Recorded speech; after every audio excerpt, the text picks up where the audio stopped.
세법 하나만큼은 김은철. 자, 증여세 문제 2개 풀어보고 그 다음에 상속재산의 평가를 갈 건데요. 8번 문제입니다. 이게 우리 그 객관식 교재에 있는 증여세 기본 문제. 자, 거주자 갑의 2023년도 비상장 주식 양수 및 양도 관련 자료다. 이렇게 양수 양도 문제 나온다니까요. 갑의 2023년도에 증여세 재산가액의 합계액이 얼마냐. 자, 2월 12일 날 어머니로부터 시가 5억짜리 주식을 3억 원에 양수했어요. 그러니까 지금 저가로 양수 매입한 거죠. 5억짜리인데 3억에 매입한 거니까 얼마 이익 났어요, 지금? 2억의 이익 났는데 특수한 계좌잖아요. 그러면 증여재산가액은 얼마를 증여재산가액으로 할 거냐? 아무튼 얼마가 지금 이익 난 금액이죠? 2억인데 여기서 얼마 빼는 거예요? 둘 중에 작은 금액. 시가는 요거잖아요. 5억에 30%와 3억 중에서 작은 금액을 빼는 겁니다. 그렇죠? 그러니까 1억 5천 빼는 거니까, 그렇죠? 1번 어머니로부터 저가로 양수함에 따른 증여재산가액은 5천만 원이 되는 거죠. 그죠? 그 다음에 2번에 2023년도 3월 23일 날 친구, 특수한 계좌가 아니죠. 지금 친구로부터 시가 7억짜리 주식을 정당한 사유 없이 5억에 양수했어요. 똑같이 지금 7억짜리인데 5억에 양수했으니까 얼마 이익이 났어요? 2억의 이익이 났는데, 이거는 이게 증여재산가액이 되려면 특수한 계좌가 아닌 자니까 내가 공짜로 얻은 금액 지금 2억은 얼마 이상이어야지만 된다고요? 시가의 30%. 시가가 지금 얼마입니까? 얘잖아. 7억에 30% 하면은 2억 1천만 원 이상이 아니네. 그러면 아예 요건 자체를 충족 못했기 때문에 아예 계산 안 들어가는 거예요. 이게 30% 이상이면은 계산 물론 계산 들어가더라도 2억에서 3억 뺀 금액이니까 어차피 증여세가액은 없는 건데 아무튼 이건 요건 자체를 충족 못한 거예요. 아예 계산도 안 들어가는 거죠. 이해되지? 특수한 계좌가 아니니까. 요걸 충족해야 계산 들어가는데 계산 자체가 안 들어가는 겁니다. 3번은 할아버지, 그러니까 특수한 계좌 맞죠? 특수한 계좌 시가 2억짜리 주식을 4억에 고가 양도했네요. 2억짜리인데 4억 받고 판 거니까 얼마 이익 났어요, 이것도? 2억의 이익이 났죠. 그죠? 근데 특수한 계좌니까 둘 중에 작은 금액을 그냥 빼면 되죠. 그게 증여재산가액이 되는 겁니다. 시가가 2억이잖아요. 2억에 30%하고 3억 중에서 작은 금액을 빼는 거죠. 얘가 더 작은 금액이니까 6천만 원 빠지는 거니까 1억 4천만 원이 증여재산가액이 되는 거죠. 4번에 는 이제 뭐 이런 걸 해가지고 명백 김세다 이렇게 나오네요. 그러면 지금 얘는 아예 계산 안 하는 거고요. 5천만 원과 합계 1억 9천만 원이 증여재산가액의 합계 금액이 됩니다. 고가 양도하거나 저가로 양수한 거, 특수한 계좌한테 고가 양도 저가 양수한 거냐, 특수한 계좌가 아닌 자에게 고가 양도 저가 양수한 거냐에 따라서 이게 증여재산가액이 달라진다니까요. 이건 좀 나온 적도 있고 또 나올 수가 있기 때문에 정리를 한번 해본 겁니다. 아시겠죠? 그 다음에 14번 하나. 이거는 증여세 산출세액을 계산하는 건데요. 자, 잘 보세요. 올해 2023년도에 증여세 산출세액을 계산한 거예요. 2023년도에 증여세 산출세. 이건 2022년도에 형한테서 받은 게 왜 나왔냐면 올해 형한테서 또 받은 게 있거든요. 그럼 동일인한테 지금 10년 안에 동일한테 받은 게 1천만 원 이상이네? 그럼 이거 형한테 받았을 때 2,500이 아니라 얼마로 해가지고요? 3,500으로 해가지고 세금을 계산해야 되겠죠. 그런데 이제 그것 때문에 여기 형이 나온 거예요. 이거 이외에는 없어요. 자, 그러면 자, 어머니로부터 받은 것부터 해볼게요. 자, 어머니한테 받은 거.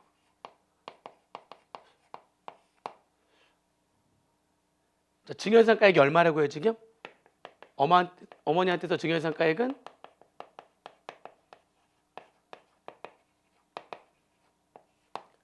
6천만 원. 형은 빼고 할게요. 형은 지금 두 개 합해야 되는 거니까.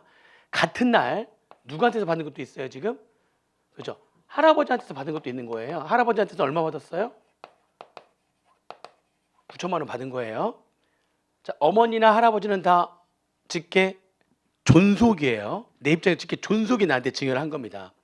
그러면은 10년간 아무도 지금 이전에는 없으면 없는 거예요, 지금.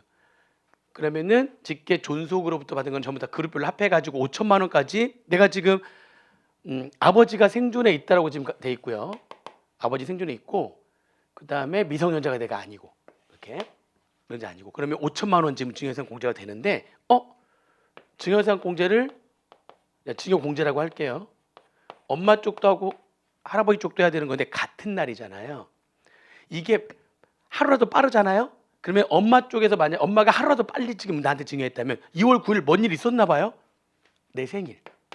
내 생일. 그래서 내 생일날 엄마, 할아버지, 형으로부터 지금 증여를 이렇게 받은 거죠. 내 생일날 막 엄마가 막 나한테 지금 그러니까 막 주식 6천만 원어치 주고 막 이렇게 된 거죠. 할아버지가 9천만 원짜리 오피스를 주고 막 이렇게 된 거죠.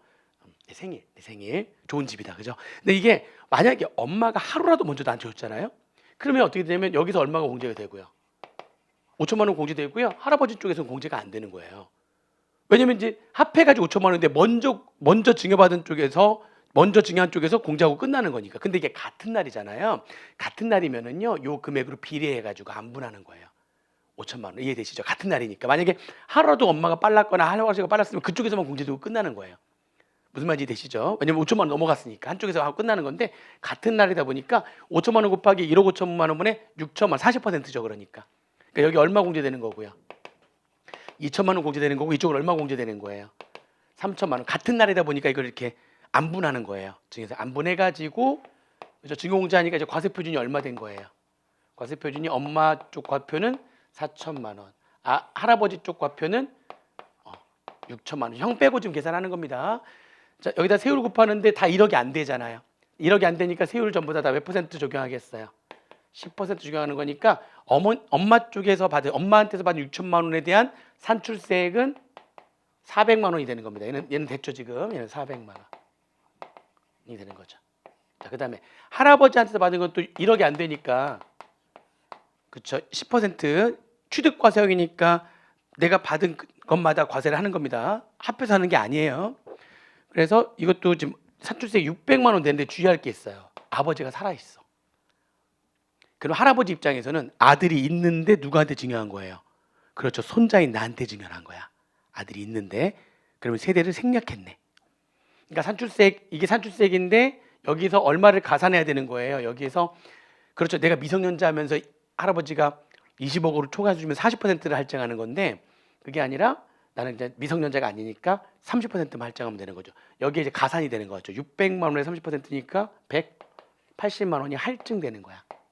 30% 그러니까 이거에 몇 퍼센트가 할증되는 거예요. 지금 그러니까 30%가 할증이 돼서 산출세액 합계 금액이 600만 원이 아니라 780만 원이 되는 거예요. 이해되시죠? 무슨 말인지? 요 할증까지도 고려를 해주셔야 되는 거예요. 자, 그 다음에 이제 형한테서 증여받은 건데 형한테서 증여받은 거는 지금 이렇게 보시면 돼요. 이게 2022년도에 1,000만 원 형한테도 증여받았고 그때 당시에는 이것만 증여됐으니까 그 전에 없었으니까 증여공제가 지금 직계 좀비속 배우자 직계 좀비속 아니면 6촌 이내 지금 혈족에 해당되는 거니까 1,000만 원 공제가 되는 거잖아요. 이거 그때 당시에 얼마 증여공제 된 거예요? 1,000만 원 증여공제 돼가지고 그때 증여세 안 냈단 말이에요. 근데 그게 아니라 올해 또 형한테서 증여를 받으면 올해 한꺼번에 3,500만 원을 형으로부터 증여받은 걸로 본다니까요. 그럼 이게 그래서 합산된다니까 이렇게. 그러면 증여상가액이 올해 2,500만 원인데 합산 대상 증여상가액으로 이게 1,000만 원이 합해져 가지고 그래서 지금 올해의 증여세 과세가액이 3,500만 원이 되는 거예요. 지금 여기서 증여공제를 이게 합산 아까 얘기했던 그 내용이잖아요. 지금 이게 얘가 합산되면 한꺼번에 받은 걸로 보면 올해 3,500만 원 형으로부터 한꺼번에 받았다면 올해 증여공제를 한꺼번에 해야 되는 거죠. 이게 합산되면 증여공제도 올해 해야 된다는 거예요. 뭔 얘기인지 이해되세요? 형한테서 올해 3,500만 원을 한꺼번에 받은 걸로 보는 거예요. 그럼 올해 한꺼번에 받았으면 올해 증여공제가 한꺼번에 1,000만 원이 들어가는 거죠. 이렇게. 합산하고 공제 안 해버리면 안 되는 거죠. 무슨 말인지 이해되세요? 그러면은 과세표준이 얼마 되는 거냐면 2,500만 원이 과표가 되는 거고요. 1억이 안 되니까 10% 해가지고 250만 원 세금을 내는 겁니다. 산출세액이 250만 원이죠.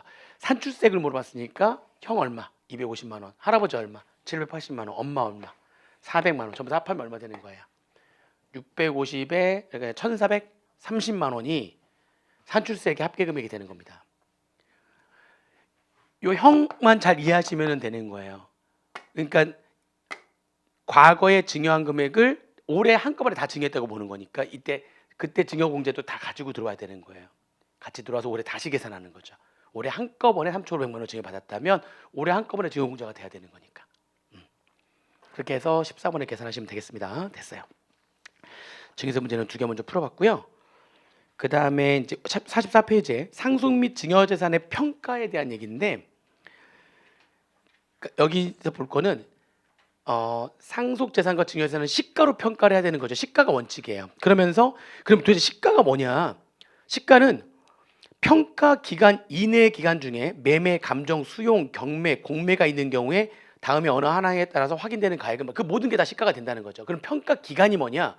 상속세는 평가 기준일, 상속 개시일이에요. 전 6개월, 후 6개월, 전후 각각 6개월 동안에 그 모든 가액이 시가가 됩니다.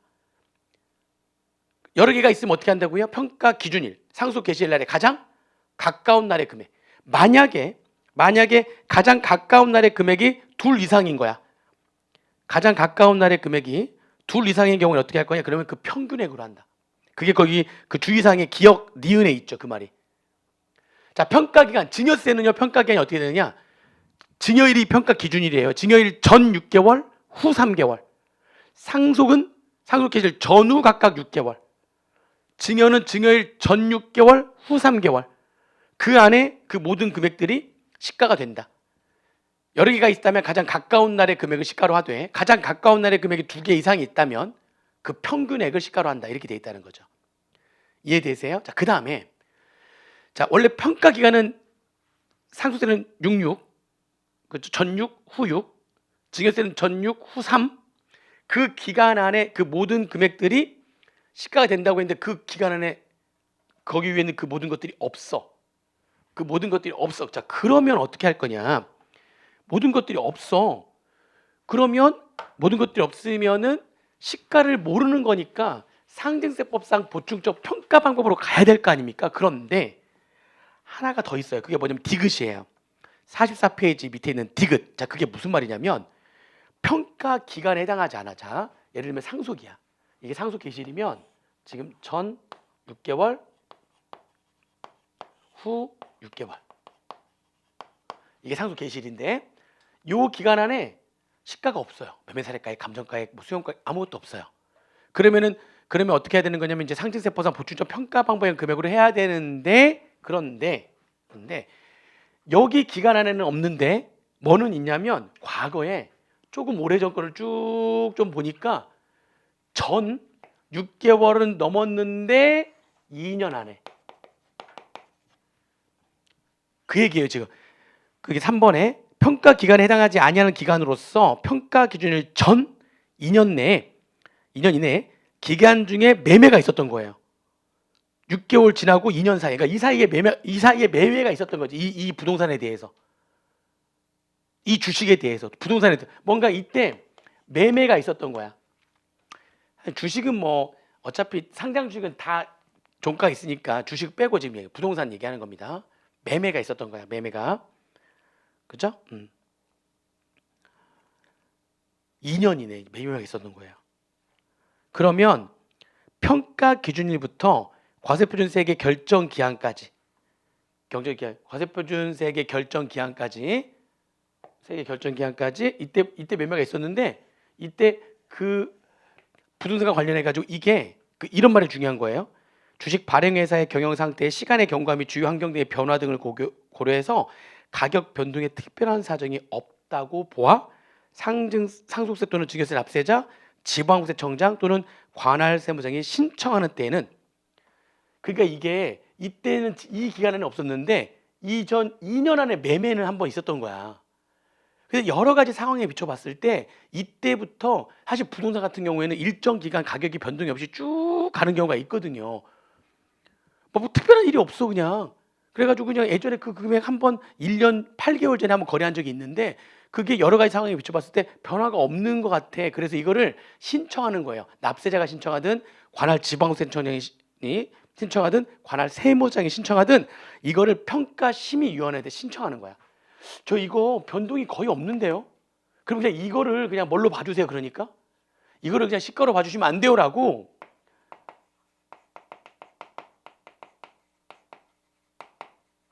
여기에다 신청을 하는데 누가 신청하는 거면 납세자가 신청할 수도 있고 그죠? 아니면은 관할 지방세청장에 신청할 수도 있고 관할 세무장에 신청할 수도 있습니다. 그러니까 과세관청에 신청할 수도 있고요. 납세자가 신청할 수도 있는 거예요. 누구한테? 평가심의위원회한테. 그러면 얘네들이 봤을 때 아 그러네. 얘네들이 심의를 거쳐가지고요. 심의하는 데니까 그러네요. 보니까 여기는 진짜 그냥 그때 가격이나 지금 가격이나 여러 가지 상황에 비춰봤을 때 그냥 그러네요. 거의 동일하겠네요. 라고 얘네들이 심의를 거쳐가지고 인정을 하잖아요. 그러면 이것도 뭐에 이것도 시가에 포함시키겠다는 겁니다. 그러면 이것도 시가에 포함을 시키겠다는 거예요. 무슨 말인지 좀 이해되시죠? 그러니까 평가 기간이 있잖아요. 그 평가 기간을 벗어났지만 대신에 요 기간은 지켜야 돼요. 전 몇 년 내에 매매등이 있어야 되는 거예요. 전 2년 내에 매매등이 있어야 되는 거예요. 과거에 6개월은 지났는데 한 1년 한 7, 8개월 전에 있었네. 2년도 너무 지나면 그건 너무 오래된 거니까 안 되고. 그러면 여기에다가 신청하는데 신청은 납세자든 과세관청이든 아무나 신청할 수가 있어요. 얘네들이 심의해가지고요. 그러네요. 그렇게 해서 걔네들이 인정해주면 이것도 시가에 포함을 시킨다는 거예요. 이런 것도 말 문제로 나올 수 있다는 거죠.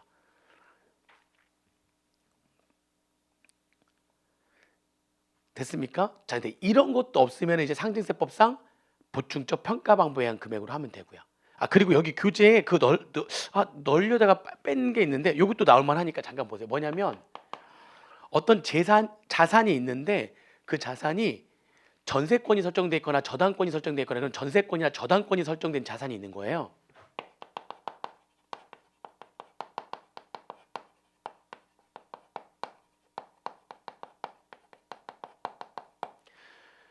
이게 있는 거예요. 지금 그러면 이 재산 같은 예를 들면은 내가 건물을 담보로 해가지고 은행에서 돈 빌린 게 있었던 거야.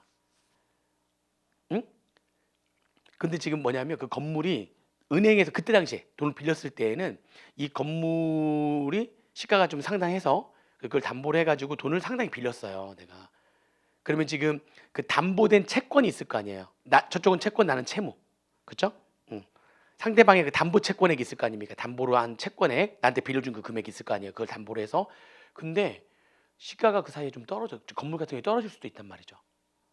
떨어져가지고 지금 시가가 떨어져서 현재의 이 재산가액 어떻게 평가할 거냐? 현재 시가 또는 시가를 몰라서 상징세법상 보충적 평가 방법에 의한 금액을 원래 한다고 그랬잖아요.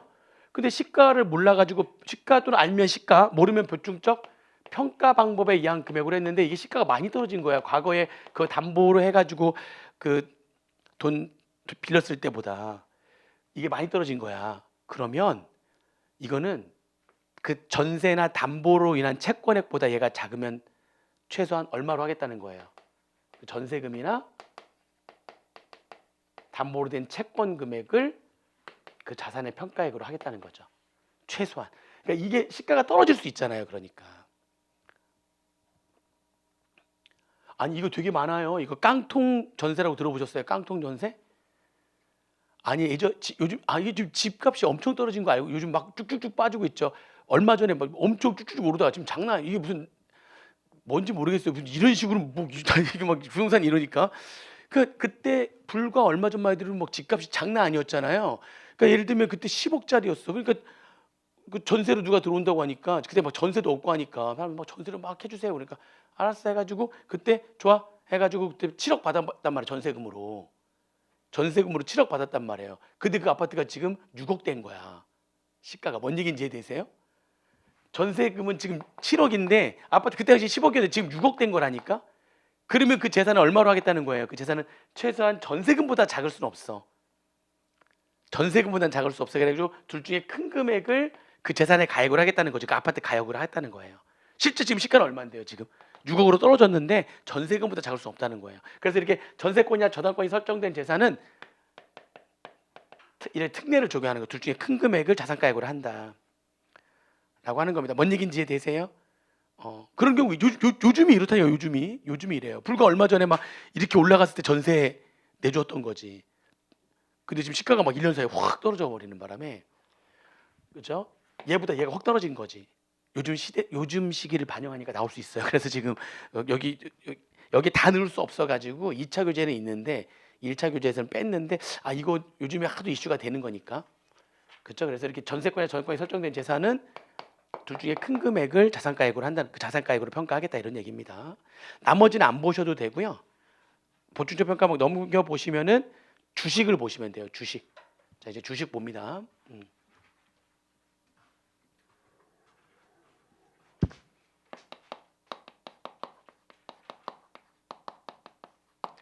자, 상장 주식은 어떻게? 상장 주식은 아까도 잠깐 얘기했는데 매일매일마다 상장 주식은 거래가 되는 종가가 있죠. 최종 시세가액, 그걸 종가라고 하죠. 그러니까 그러면은 상장 주식은 얼마를 상장 주식은 보충적 평가 방법으로 할 거냐? 근데 이게 말 문제로 어떻게 나오냐면 그 상속세 및 증여세법에서는 상장 주식은 보충적 평가 방법에 의한 금액을 시가로 본다 이렇게 돼 있어요.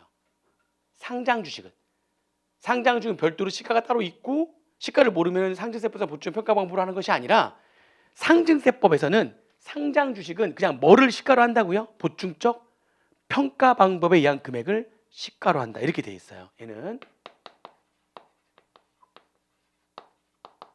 원래 일반적으로는 시가를 평가액으로 하고 시가를 모르면 보충적 평가 방법으로 하게 돼 있잖아요. 근데 상장 주식은 그게 아니라 보충적 평가 방법에 의한 금액을 이거를 그냥 뭘로 본다? 시가로 본다 이렇게 돼 있단 말이에요. 그러면 상장 주식의 보충적 평가 방법에 의한 금액은 뭐냐라고 하는 건데요. 상장 주식의 보충적 평가 방법에 의한 금액은요. 평가 기준일, 상속이라면 상속개시일, 증여면 증여일이죠. 평가 기준일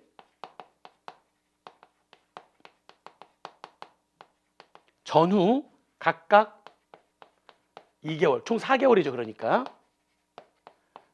평가 기준일 전후 각각 2개월간의 종가 최종 시세가의 평균액이에요. 종가 평균액. 종가를 평균 낸 거예요. 이게 상장 주식의 보충적 평가 방법에 의한 금액이자 상증세법상 상장 주식의 시가예요. 상장 주식은 보충적 평가 방법에 의한 금액이 시가예요. 그냥 요걸로 봐요. 아시겠죠? 그렇게 정리하시면 되겠습니다. 주식의 평가는 상장 주식 이렇게 평가하시면 되고요.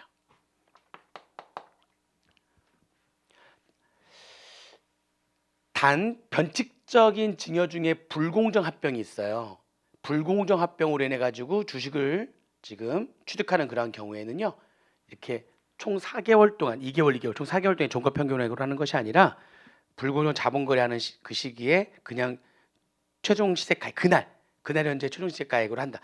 예배도 있어요. 그리고 예배 보시면은 그 주권 상장 주식의 원칙은 그렇죠? 평가 기준일 이전 이후 각각 2개월 동안에 공표된 매일의 거래소 최종 시세가액 종가의 평균액으로 한다. 예외적으로 다만 합병에 따른 이익의 증여 의정 그게 이제 불공정 합병이거든요. 불공정 합병으로 소멸되거나 흡수되는 법인 또는 신설되거나 조정하는 법인이 보유한 상장 주식의 시가는 그냥 평가 기준일 현재 그 날짜의 최종 시세가액으로 한다. 그러니까 불공정 합병의 경우에만 보유하고 있는 상장 주식은 평가 기준일 현재의 종가액으로 하는 겁니다. 그날 현재 최종 시세가액으로 하는 거고요. 그게 아닌 나머지 상증세법상 상장 주식에 대한 평가는 평가 기준일 전후 각각 2개월, 총 4개월간의 종가 평균액으로 한다. 아시겠죠? 그렇게 정리하시면 돼요. 예외는 거기다 밑줄만 그어놓으시면 돼요. 불공정 합병의 경우에는 그 평가 기준일 시점에 그렇죠? 법인이 소유하고 있는 상장 주식의 시가는 평가 기준일 현재의 최종 시세가액으로 하는 거고요. 비상장 주식의 평가가 이제 문제가 되는데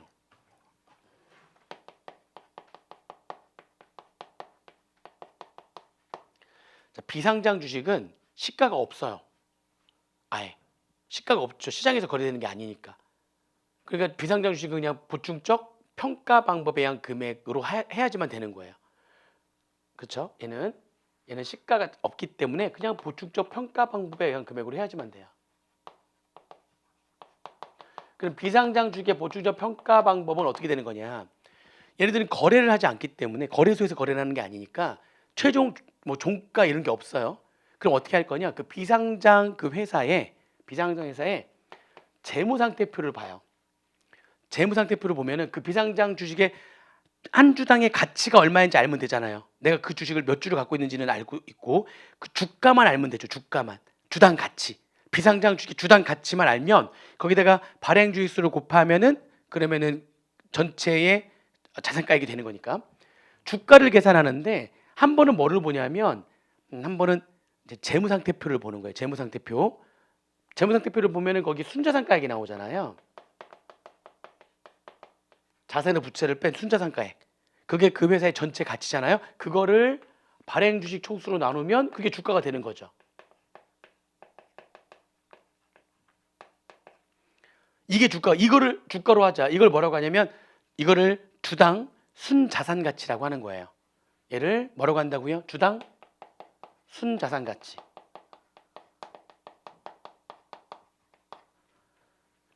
이것도 주가가 될 수 있고 또는 주가가 또 뭐가 될 수 있냐면 손익계산서를 보니까 손익계산서에 주당 순이익이 나오잖아요.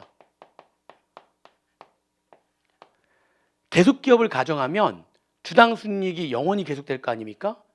주당 순이익이 매년 계속되는 거에 대한 현재가치, 그게 주가가 된다는 거죠. 영구연금의 현가. 그죠? 그러면 할인율로 나눠줘 버리면 되죠. 주당 순이익을 할인율로 나눠줘 버리면 매일매일마다 100원에 매년 100원의 주당 순이익이 발생을 한대요. 그렇게 가정하는 거야. 주당 순이익이 영원히 계속될 거라고 가정하는 거죠. 매년. 할인율을 10%로 한다면 그러면 0.1로 나눠주면 되는 거니까 매년마다 1,000원씩의 주당 순이익의 현재 가치는 10,000원인 거죠. 이거를 주가로 하자. 주당 순이익의 현재 가치가 이게 영원히 발생할 거니까 그 현재 가치는 할인율로 그냥 나눠주면 되는 거고요. 그게 주가다. 이걸 주당 순손익 가치라고 하는 거예요.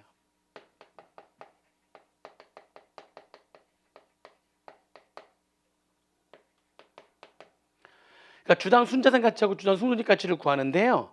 문제에서는 어차피 순자산가액이 얼마인지 문제 주어지고 발행주식 수가 다 알려줘요. 다 알려줍니다. 근데 이게 문제인데 할인율은 알려주거든요. 할인율은 알려주는데 여기 분자에 들어간 주당순 이게 문제예요. 할인율은 법에서 현재 10%로 되어 있어요. 순손익 가치를 구하기 위한 할인율은 10%로 되어 있거든요. 문제는 이건데 주당순이익은 올해 주당순이익이 영원히 계속된다고 가정하는 건데 올해만 주당순이익이 특별히 높거나 낮을 수가 있잖아요. 그래서 그러면은 이게 왜곡될 수가 있으니까 여기 분자에 들어간 주당순이익은요. 올해 상속 개시일에 속한 올해 연도에 직전 연도, 이게 주당순이익은 매년 1년 지나야지만 나오는 거니까 손익계산서가 2023년도에 만약 상속이나 증여를 주식 비상장 주식을 상속 증여를 한다면 2022년도에 주당순이익이 있을 거 아닙니까? 그리고 2021년도, 2020년도 과거 3년간 직전 3년간의 주당순이익을 가중평균한 거예요. 그래서 직전 연도의 주당순이익은 3을 곱하고요. 직전전 연도의 주당순이익은 아무래도 얘보다는 좀 영향을 좀 덜, 주당순이익은 영향을 덜 미칠 거니까 2를 곱하고요. 직전전전 연, 3년 전이죠. 그러니까 3년 전의 주당순이익은 2를 곱하는 거예요. 직전전전 연도의 주당순이익은 2를 곱해가지고 이렇게 계산한 다음에 얘를 6으로 나누면 최근 걸 좀 더 많이 가중을 하는 거죠. 3, 2, 1로 가중평균한 주당순이익을 분자에다 집어넣는 겁니다. 그래서 이걸 다 알려줘요. 1년 전의 주당순이익과 2년 전의 주당순이익과 3년 전의 주당순이익을 알려줘요. 그걸 3, 2, 1로 이렇게 가중평균 해가지고요. 3 곱하고 2 곱하고 1 곱한 다음에 6으로 나눠주면은 가중평균이 되는 거니까. 그래서 여기 이렇게 주당순이익을 요걸로 한다는 거죠. 얘만 계산할 줄 아시면 돼요. 됐어요? 자, 그러면 이것도 주가가 될 수 있고 이것도 주가가 될 수 있잖아요. 그럼 어떻게 할 거냐? 그러면 아무래도 주당 순손익 가치가 좀 더 주가에 영향을 많이 미친다고 봐가지고요. 어떻게 하냐면 이걸 가중평균하는데 주당 순자산 가치는 2를 곱하고요. 주당 순손익 가치는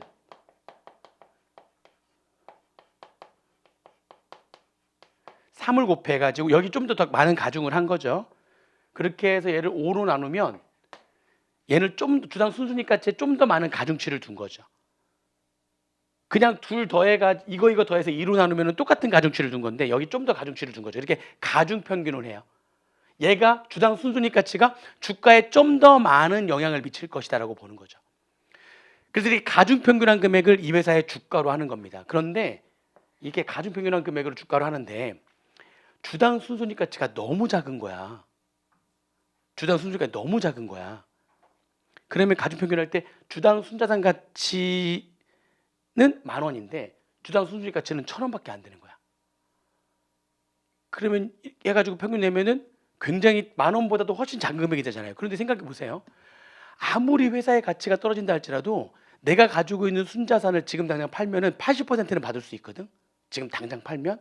그래서 야, 이렇게 계산된 금액이 이게 너무나 금액이 낮거나 마이너스여 가지고 주당 순자산 가치의 80%보다 이게 금액이 더 작다면 최소한 주당 순자산 가치의 80%는 회사의 가치로 하겠다. 아무리 안 돼도 팔면 80%는 받으니까 둘 중에 큰 금액을 비상장 주식의 주가로 하겠다는 거예요. 둘 중에 큰 금액을. 아시겠죠? 이렇게. 여기서 좀 주의하실 거 있는데 둘 중에 큰 금액으로 이렇게 해서 요걸 하한으로 한다는 거죠.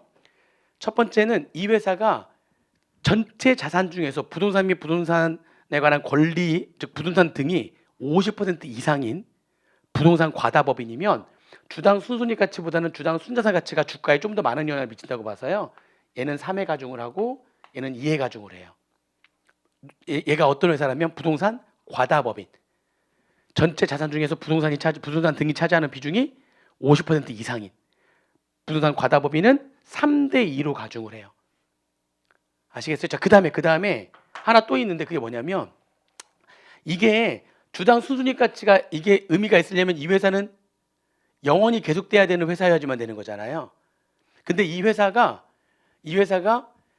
3년 이상 계속적으로 그러니까 이 회사가 지금 부동산 비율이 80% 이상이거나 또는 청산 중인 법인이거나 그럼 계속기업 가정이 안 되는 거잖아요. 청산 중인 법인이거나 계속기업 가정을 할 수 없는 그런 요건을 충족한 법인이라가 이러면은 계속기업 가정을 할 수 없으면 이게 의미가 없잖아요. 이게 순순익 가치가.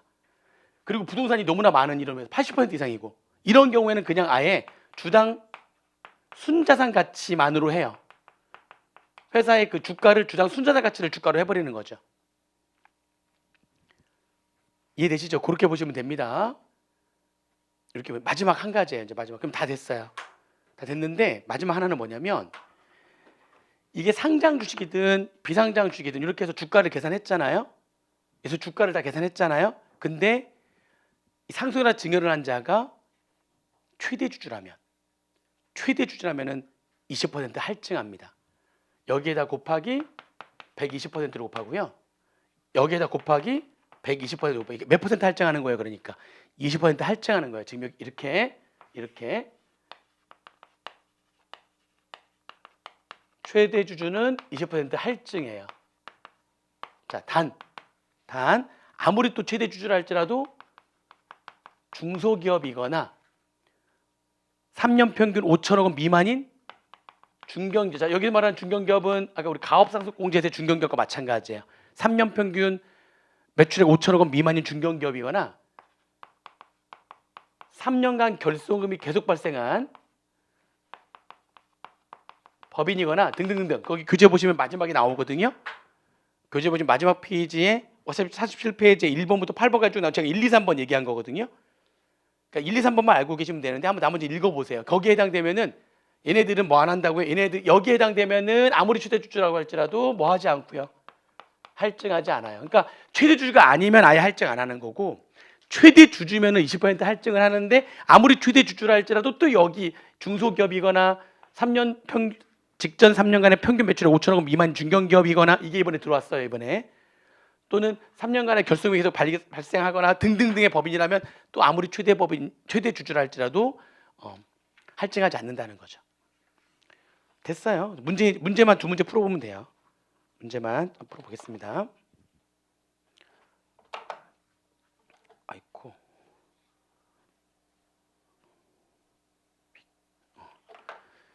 자,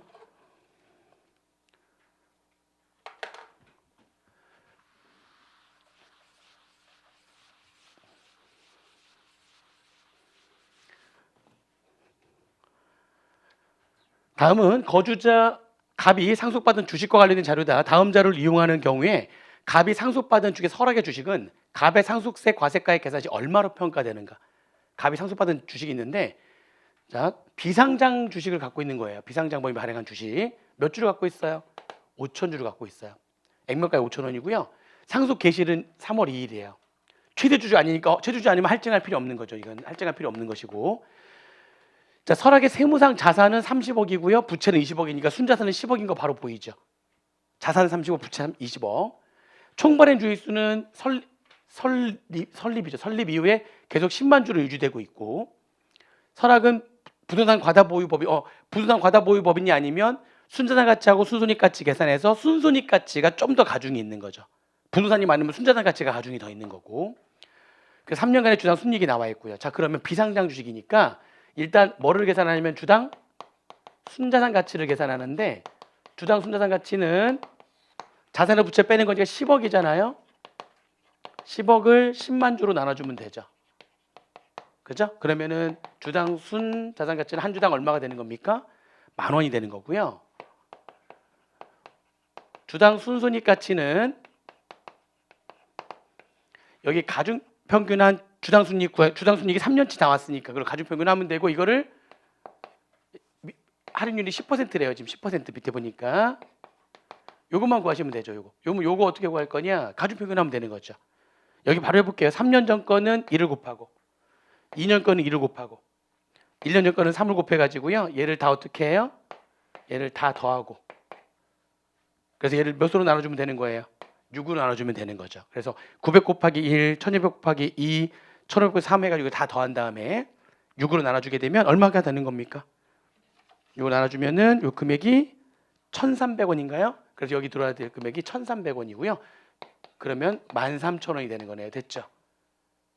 자, 그러면은 가중평균해야 되는 거니까 주당 순자산 가치 10,000원은 부동산 과다보유금이 아니니까 2에 가중을 하면 되는 거고요. 순손익 가치 13,000원은 3에 가중을 해가지고 5로 나누면 가중평균한 주가가 나오는 건데, 이거는 순자산 가치의 80%하고 비교해가지고 최소한 이거 이상은 돼야 된다는 거죠.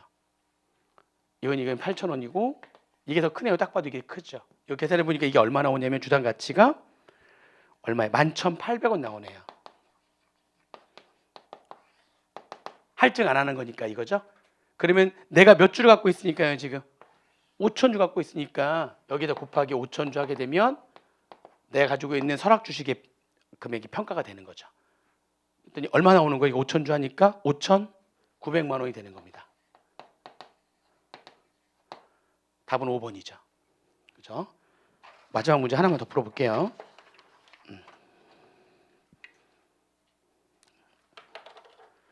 3번 문제입니다. 자, 다음 자료에 근거해서 거주자 갑이 2023년도 1월 5일 날 보유 주식을 딸에게 증여했어요. 증여세 과세가액을 계산하기 위해서 주당 평가액만 구하래요. 주당 평가, 한 주당 평가액만. 그러니까 주가만 구하라는 거죠. 중소중견기업이 아니에요. 그리고 갑은 11만 주 중에서 6%를 보유하고 있어요. 근데 갑과 특수관계가 있는 을이 55%를 소유하고 있어요. 자, 최대 주주는요, 나 혼자가 아니라 그룹이에요. 그룹. 어떤 자와 그의 특수관계자의 주식을 전부 다 합해가지고 그 회사의 주식에 가장 많은 지분을 보유하고 있으면 그 그룹이 다 최대 주주예요. 나는 갑인데 나의 특수관계자인 을이 55%, 그럼 나 6%, 합해서 61%면 무조건 우리보다 많은 사람은 없는 거지. 그러면 갑과 을은 다 그 실로암이라는 회사의 최대 주주가, 최대 주주는 혼자가 아니에요. 그룹이에요. 그러면 갑도 지금 뭐냐면 갑도 최대 주주고요. 최대 주주고 중소기업, 중견기업이 아닌 일반적인 법인이니까 최대 주주가 보유하고 있는 주식이니까 얘는 몇 퍼센트 할증해야 됩니까? 20% 할증을 해야지만 되는 거예요, 이제. 자, 그러면 이제 여기 내용 보면은 자산총액 중 부동산과 부동산의 권리 합계 금액이 50% 부동산 과다법인이네요. 얘는 그러면 순자산 가치의 3회 가중을 하고 순손익 가치에는 2회 가중을 해야 되는 거죠. 자산의 합계와 부채 합계 나왔으니까 주당 순자산 가치부터 먼저 구해 볼게요. 주당 순자산 가치는 자산이 50억이고 부채가 28억이니까 뭐야? 22억인가요? 22억을 11만 주로 나누면 되죠. 그죠? 그러면 얼마예요? 2만 원인가요? 2만 원. 자, 그 다음에 주당 순손익 가치를 구해야 하는데 3년 가중평균한 순손익 들어오고 이자율은 10%로 가정하고 요거 들어오면 되는 거죠. 요거 들어오는데 보세요. 2020 작년도에 550원은 매수 곱하고요. 21년 마이너스네. 마이너스는 마이너스로 곱하는 거예요. 얘는 몇을 곱하고요? 2. 얘는 몇을 곱하고요? 1. 그러면 이거 이거하고 요거 곱하면 되면 이건 빼는 거죠. 그러니까 이건 빼고 그다음에 이거 곱하고 더하고. 그래서 걔네들 다 한 다음에 몇으로 나누면 되는 거예요. 6은 550 곱하기 3, 320 곱하기 2의 마이너스, 그리고 400 곱하기 1 다 더한 다음에 6으로 나누면 그죠? 이 금액이 주당 순이익의 평균액이 얼마 나옵니까? 235원밖에 안 나오네.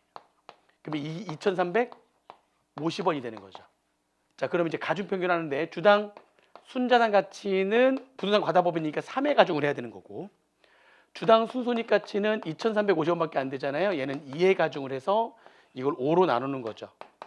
이렇게 해서 구했더니 이 금액이 얼마 나오냐면 이게 12,940원이 나오는데 최소한 얼마는 넘어가야 된다고요? 주당 순자산 가치인 2만 원의 80%보다는 이게 작으면 안 되거든요. 최소한 이만큼은 내가 팔면 당장 받을 수 있는 거니까, 그리고 둘 중에 큰 금액, 이게 하한이다 보니까 둘 중에 큰 금액이 주당 평가액이 되는 거예요. 그리고 이걸로 끝나는 게 아니라 이거 주주 금액 구한 다음에 얘는 지금 최대 주주니까 몇 퍼센트 할증해야 되는 거예요. 그렇죠. 이거에 120%를 곱하면 주당 가치가 나오는 거죠. 16,000원에 120% 하는 거니까 얼마입니까? 19,200원이 주당 평가액이 되는 겁니다. 그렇죠? 그걸 몇 주를 상속 증여했느냐, 거기다 이제 주식수 곱하면은 그게 상속재산가액, 증여재산가액이 되는 거죠. 2번하고 3번 문제만 풀 줄 알면 돼요. 다 상장 주식은 문제에서 나오면 너무 쉽죠. 그냥 어떻게 하면 돼요? 평가 기준일 전 2개월, 후 2개월에 종가를 평균 내면 되는 거예요. 아시겠죠? 총 4개월 동안의 종가를 평균 내면 되는 거고요. 최대 주주라면 거기서 또 20% 할증하면 되는 거고요. 중소 중견기업 또는 결손이 3년 이상 계속 발생했던 그런 법인 등이라면 아무리 최대 주주라도 할증 안 하면 되고요. 어렵진 않죠, 그렇죠? 그렇게 해서 정리하시면 되겠습니다. 자, 상속세 증여세를 급하게 해가지고 하루 동안 쫙 한번 해봤는데 할 게 많아요. 사실 그 변칙적인 증여가 되게 어려워가지고 그걸 빼고서 지금 한 건데요. 그거 빼고 이제 하고 또 그거는 나중에 이제 2차 때 공부하면 됩니다. 1차 때는 너무 어려워서 힘들고요. 이렇게 빼고 쭉 공부하시고, 제가 볼 때는 이론형 문제로 올해 좀 나올 만한 부분들이 좀 있다, 개정된 부분들이 좀 중요하다 해가지고 얘기도 좀 해드렸는데, 기본적인 틀과 올해 좀 개정돼가지고 나올 만한 것들 위주로 해서 정리를 좀 한번 해보시고, 거기 OX 문제랑 말 문제는 정리한 내용으로 충분히 풀 수 있어요. 좀 이해 안 되시면은 질문하시면 되고, 계산 문제는 제가 오늘 풀어드렸던 문제들 있잖아요. 그런 거 위주로만 다시 한번 정리해 복습하시면 될 것 같습니다. 네, 오늘 특강은 이걸로 마치도록 할게요. 수고하셨습니다. 세무사 합격, 에듀윌 합격 패스. 에듀윌 공무원 공인중개사 에듀윌 합격 패스.